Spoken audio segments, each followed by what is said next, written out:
চন্দ্রমল্লিকা ফুল প্যাকিং হচ্ছে। এই যে ফুলগুলো আমরা দেখতে পাচ্ছি, এই ফুলগুলো চলে যাবে দিল্লিতে, আজকেই রওনা দেবে। বেশ কিছু একদল যুবক ছেলে যাদের বয়স 30 বছরের মধ্যে, 20 থেকে 30 বছরের মধ্যে, এরকম অসংখ্য ছেলেরা তারা কিন্তু এই প্যাকিংয়ের কাজ করছে। তো এই যে দেখতে পাচ্ছি আমরা, এরা প্রত্যেকেই পড়াশুনো কেউ করছে, কেউ বা হয়তো শেষ করে ফেলেছে, কিন্তু তারা কিন্তু এইখানে আমরা দেখতে পাচ্ছি যে ফুলের কাজের সঙ্গে যুক্ত হয়েছে। এই রানাঘাট, নদিয়া জেলার রানাঘাট 2 নম্বর ব্লকে ধানতলা এলাকা, এই এলাকাটি ফুল চাষে এলাকা এবং এখান থেকে দৈনিক কোটি কোটি টাকার ফুল রপ্তানি হয়। রাজ্যের বিভিন্ন প্রান্তে যেমন হয়, তেমনি দেশের বিভিন্ন প্রান্তে ফুল যায়, তার প্যাকিং চলছে। এই যে প্যাকিং করা হয়ে গেছে, এইগুলো আজকেই রওনা দেবে। সবটাই চন্দ্রমল্লিকা যাচ্ছে, বিভিন্ন জায়গায় যাচ্ছে, নাম লেখা রয়েছে, মানে কোন কোম্পানিতে যাবে ওই প্যাকিং বক্সটা, তো তাদের নাম লেখা রয়েছে। এইগুলো এখান থেকে লরি করে রওনা দেবে কিছুক্ষণ পরেই। তারপর হাওড়ায় গিয়ে হাওড়া থেকে এক্সপ্রেস ট্রেন ধরে বেরিয়ে যাবে দিল্লি, তাই তো। তো এইখানে এক একটা এর সঙ্গে একটা জিনিস দেখাই যে বরফ দেওয়া হচ্ছে।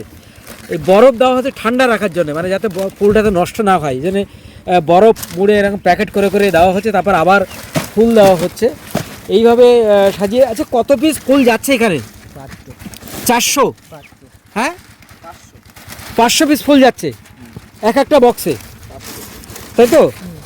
500 পিস ফুল, চন্দ্রমল্লিকা ফুল এক একটা বক্সে যাচ্ছে। আর বরফ কত কেজি যাচ্ছে?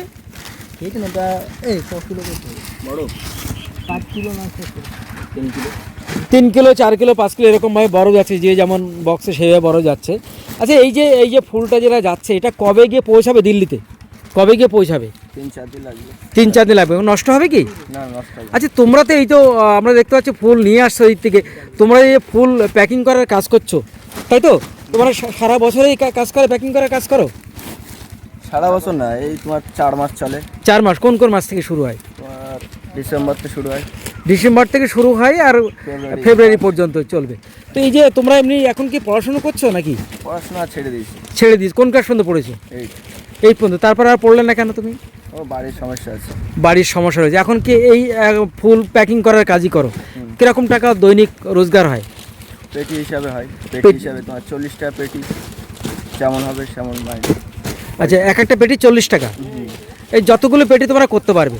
আচ্ছা, একসঙ্গে এক একজন মিলে করো না সবাই মিলে একসঙ্গে গ্রুপ করে করো? সবাই গ্রুপ মিলে করি। গ্রুপ মিলে কতগুলোকে পেটি করো এরকম? যেদিন বেশি হবে সেদিন বেশি। কতগুলো হয় মোটামুটি? 150 পিস।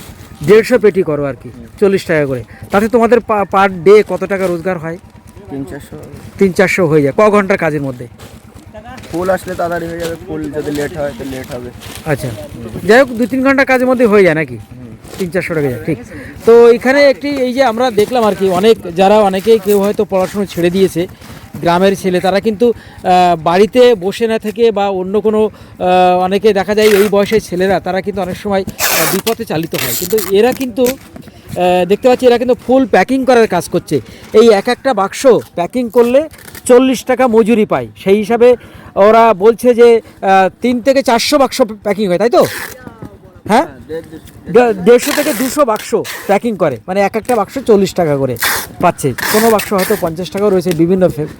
এবার মালিকের বিভিন্ন তাদের বরফ রয়েছে, তাদের সিস্টেম সমস্ত দিচ্ছে। এরা কিন্তু প্যাকিং করা কাজ একসঙ্গে কয়েকজন যুবক ছেলে মিলে তারা কিন্তু এই কাজটা করছে।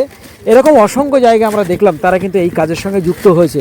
এটা একদিক থেকে দেখে ভালো লাগছে যে এই নতুন প্রজন্মের ছেলেমেয়ে বা যারা ছেলেরা, তারা কিন্তু বাড়িতে বসে না থেকে বা অন্য কোনো মানে জায়গায় যুক্ত। অনেক সময় দেখা যায় এই বয়সী ছেলেরা, তারা অনেক সময় কোনো খারাপ কোনো কাজে যুক্ত হয়ে যায়।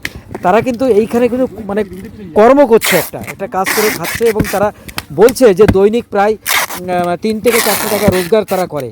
তো এটা দেখে আমাদেরও ভালো লাগে। এখানে এই রানাঘাট 2 নম্বর ব্লকের যতদূর চোখ যায় সবচেয়ে কিন্তু ফুল চাষ হচ্ছে, বিভিন্ন ধরনের ফুল, গোলাপ চাষ হচ্ছে, রজনীগন্ধার চাষ হচ্ছে, গার্ডিওলাস চাষ হচ্ছে, এবং চন্দ্রমল্লিকায় বিভিন্ন ভ্যারাইটি রয়েছে যেটা চাষ হচ্ছে।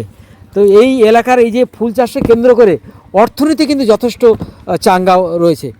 আমরা দেখেছি কেউ নিজেরা যেমন চাষ করছে, অনেকে আবার এই বিভিন্ন ধরনের এই কাজের সঙ্গে তারা যুক্ত হয়েছে।